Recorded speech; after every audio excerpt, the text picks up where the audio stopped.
পৃথিবী বড় স্বার্থপর, দুনিয়া বড় স্বার্থপর। দুনিয়া কাউরে জায়গা দেয় না, দুনিয়া কাউরে জায়গা দেয় না। এত মজবুত পাইলিং করে যেই বিল্ডিং বানাইলাম, দুনিয়া তারে থাকতে দেয় না। যা বেটা যা, যা তুই লাথি দিয়া বাড়ি করে যা, কবরে যা, কবরে যা। দুনিয়া কাউরে থাকতে দেয় না। দুনিয়া কত ক্ষমতাধরকে মাটির নিচে ফেলায় দিছে, দুনিয়া কত সম্পদ আলাকে মাটির নিচে ফেলে দিছে, দুনিয়া কত সুন্দরী নারীকে মাটির নিচে ফেলায় দিছে, মাটির সাথে রেজা রেজা করে ফেলছে। আজ আর চেহারা নাই, আজ আর রূপ নাই, আজ আর যৌবন নাই, আজ আর ক্ষমতা নাই। এমন বাদশা ছিল পৃথিবীতে যার হাতের আঙ্গুলের ইশারায় মানুষের গর্দান উড়াইয়া দিত, যার হাতের ইশারায় উঠতো মানুষ, বসতো মানুষ। আজ বাদশারা নাই, আজ সম্পদওয়ালারা নাই, আজ মালওয়ালারা নাই। দুনিয়া কাউরে থাকতে দেয় না, কাউরে না দোস্ত, কাউরে দেয় না। দুনিয়া দাদারে আমার থাকতে দেয় নাই। আমার দাদারে আমি দেখছি, আজ আমার দাদা নাই। আমার নানারে আমি দেখছি, আমার নানা নাই। আমার দাদিরে আমি দেখছি, আমার দাদি নাই। আমার নানিরে আমি দেখছি, আমার নানি নাই। আমার বাবারে আমি দেখছি, 14 লক্ষ টাকা বাবার পেনশনের আমি সব ডাক্তারের পিছনে খরচ করে ফেলছি, বাড়ির ফসলের জমি বিক্রি করে ফেলছি।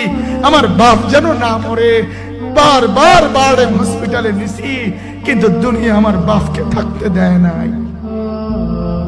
আমার বাপ কবরে চলে গেছে, দুনিয়া কাউরে থাকতে দেয় না, কাউরে না, কাউরে না, কাউরে না,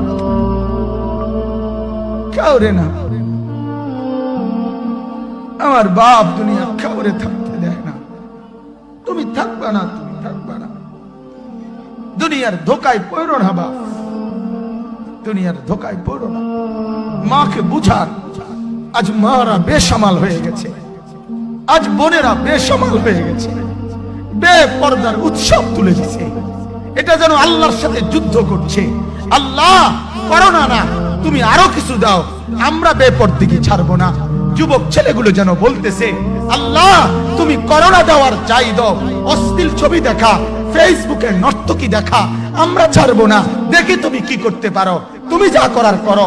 দোকানদার ব্যবসায়ীরা হারামের লেনদেন করা বন্ধ করছে না, সুদখোর সুদ ছাড়ছে না, ঘুষখোর ঘুষ ছাড়ছে না, নাফরমান আর জিনাকার ব্যভিচারী এরা কেউ কিছু ছাড়ছে না। বেহায়ার বেপর্দা নারী তার অশ্লীলতার বেহায়াপনা ছাড়ছে না। মুসলমান তার ঘরে টেলিভিশনের নর্তকীর আওয়াজ তো বন্ধ করছে না। হায় করোনা কিভাবে যাবে, আযাব কিভাবে যাবে বলেন, বলেন, বলেন আপনি। আমার বাপ ফেরাউনের উপরে তো আযাব এতদিন ছিল না, নমরুদের উপরে আযাব এতদিন ছিল না, সাদ্দাদের উপরে আযাব এতদিন ছিল না, কারুনের উপরে আযাব এতদিন ছিল না, লূত আলাইহিস সালামের কওমের উপরে আযাব এতদিন ছিল না, হুদ আলাইহিস সালামের কওমের উপরে আযাব এতদিন ছিল না, নূহ আলাইহিস সালামের কওমের উপরে এতদিন আযাব ছিল না। আজ আমরা মালিককে এই পরিমাণ নারাজ করছি, মালিক এত বেশি নারাজ। আজ 1 বছর হয়ে গেছে, 1 বছরের চাইতে বেশি হয়ে গেছে, কই করোনার মহামারীর আযাব তো যাচ্ছে না, গেছে গা বলে। আমাদের লক্ষ লক্ষ বাচ্চার পড়ালেখা বন্ধ, এরা নষ্ট হওয়ার চূড়ান্ত পর্যায়ে পৌঁছে গেছে। মোবাইল এদেরকে শেষ করে দিছে, লক্ষ লক্ষ ছেলে। গতকালকে এক মা আমার আত্মীয় ফোন দিয়া বলতেছে, সকাল 10টায় বাচ্চাটা ঘর থেকে মোবাইল লইয়া বাইর হইছে, রাতের 10টায় মা তারে ফোন দিয়া বলছে, বাপ ঘরে আসতি না, ভাত খাইতি না। বাচ্চা তারে বলতেছে, তোমার অসুবিধা কি, তোমার সমস্যা কি? মা এই কথা বইলা কাঁদা দিছে যে, শোনেন হুজুর কদ্দুর দোয়া করো। এক বাচ্চা, এক ছেলে, সে যদি তার মাকেই কথা বলতে পারে, তার মানে গুনাহ তারে এত মজা দিয়া দিছে, ফেসবুক তারে এত মজা দিয়া দিছে, ইউটিউব তারে এত মজা দিয়া দিছে, নর্তকী তারে এত মজা দিয়া দিছে, গুনার দৃশ্য তারে এত মজা দিয়া দিছে, সে মাকে ধমক দিচ্ছে।